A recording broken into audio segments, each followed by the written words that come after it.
Assalamualaikum warahmatullahi wabarakatuh. Di sini saya akan mereview hasil dari kesimpulan dan menurut saya tentang video yang telah di-share oleh Bang Dika mengenai tutorial konfigurasi VLAN and trunking. Pada video tersebut ada bagian pertama itu untuk membangun jaringan dan mengkonfigurasi pengaturan dasar perangkat.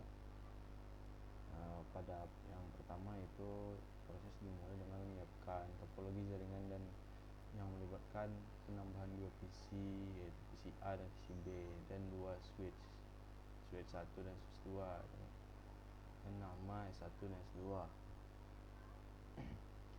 ke dalam workspace bucket tracer. Selanjutnya adalah menghubungkan perangkat-perangkat tersebut menggunakan jenis kabel yang sesuai, chopper strike top dan chopper crossover.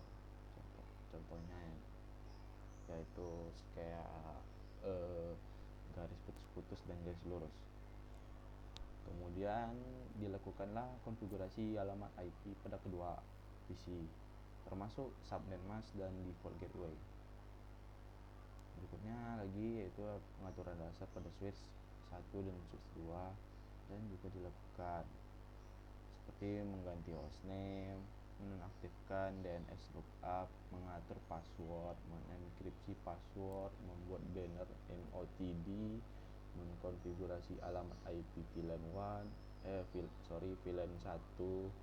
menonaktifkan interface yang tidak digunakan dan menyimpan konfigurasi.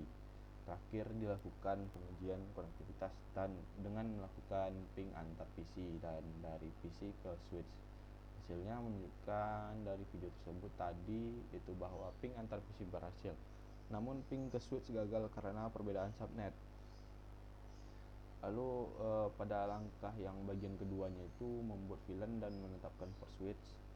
Langkah pertamanya itu adalah membuat beberapa VLAN, yaitu VLAN 10 operation, VLAN 20 parking lot, VLAN 99 manajemen, dan VLAN 1000 yaitu adalah native pada kedua switch 1 dan switch 2. Pembuatan VLAN diverifikasi menggunakan perintah show VLAN brief.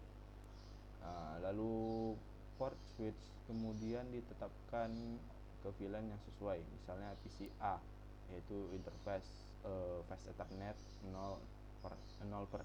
Ada switch 1 ditetapkan ke VLAN 10 dan PC B pada interface fast Ethernet 18 pada switch 2 ditetapkan ke VLAN 20.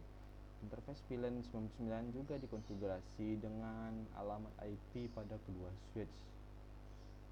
Penetapan ini diverifikasi kembali dan selain itu juga dilakukan penetapan VLAN ke beberapa interface secara bersamaan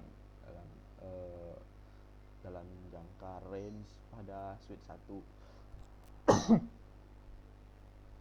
Dan berikutnya itu pada bagian terakhir adalah interface pada fast Ethernet 1 itu pada switch 1 dan switch 2 dikonfigurasi sebagai trunk dengan mengubah metode switch port menjadi dynamic desirable. Status trunk diverifikasi menggunakan perintah show interface trunk.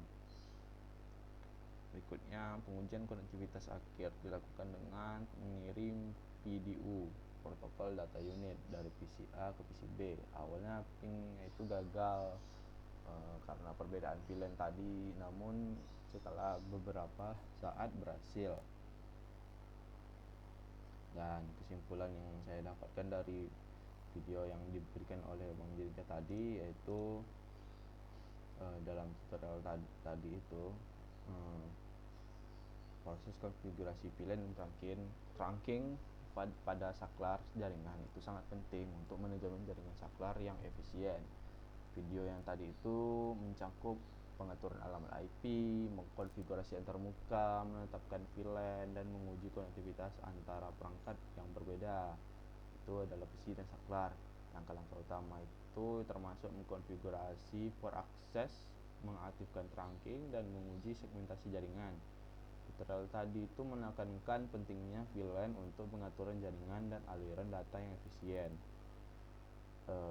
serta menyertakan bagian pemecahan masalah untuk memastikan konfigurasi yang benar. Oke, hanya itu saja yang dapat saya sampaikan dari kesimpulan dan review dari saya mengenai video tutorial konfigurasi VLAN and trunking dari yang Magic Ninja berikan. Mungkin ada kesalahan